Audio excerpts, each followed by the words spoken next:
Hi, I'm wade-gravett, instructor in business law at Napa Valley College. Welcome to this series of lectures for our online business class, Business Law 103. Today we're going to talk about how I intend to do these lectures for our business law class.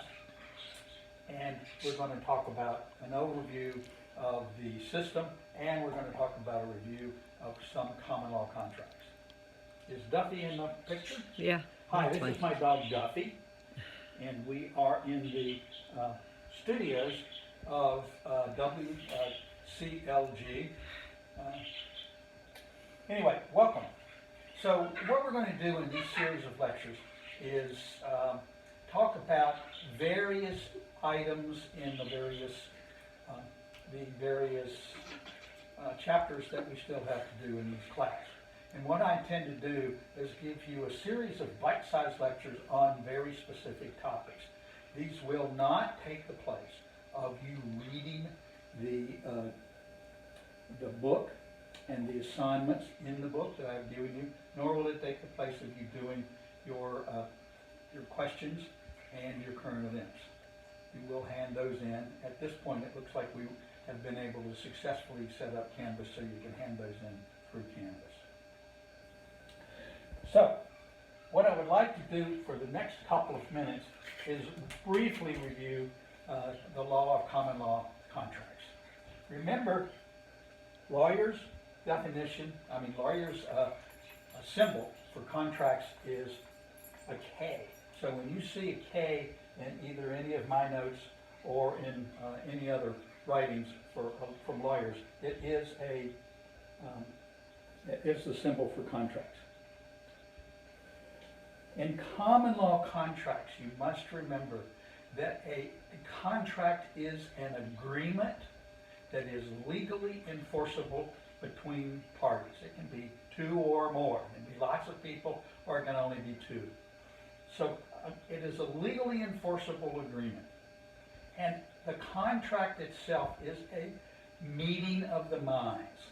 That is, one party agrees with another party.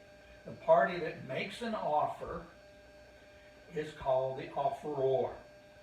The party that receives the offer and responds is called the offeree.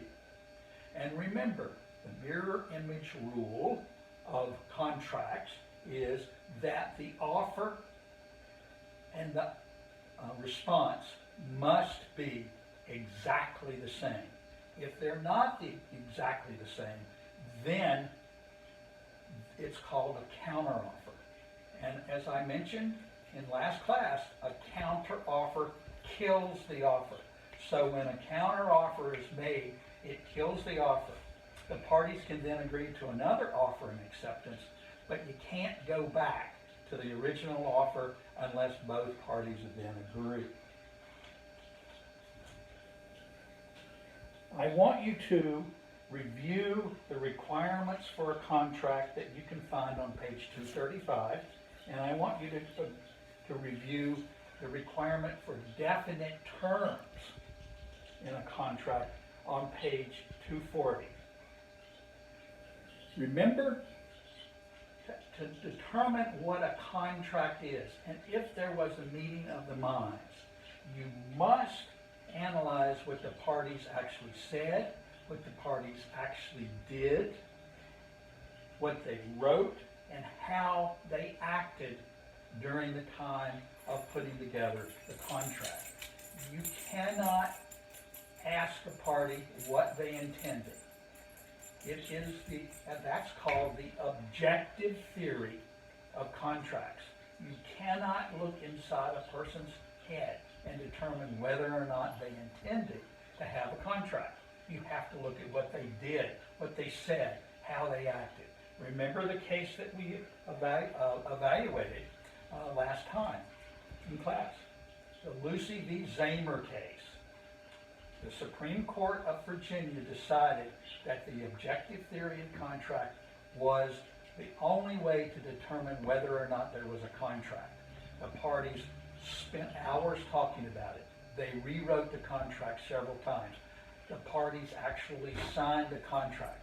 And even though Zamer said they did not intend to have a contract, the Supreme Court of Virginia said the objective theory of contract showing what the parties did, what they said, how they acted, was enough to make a contract and make Zamer liable for the sale.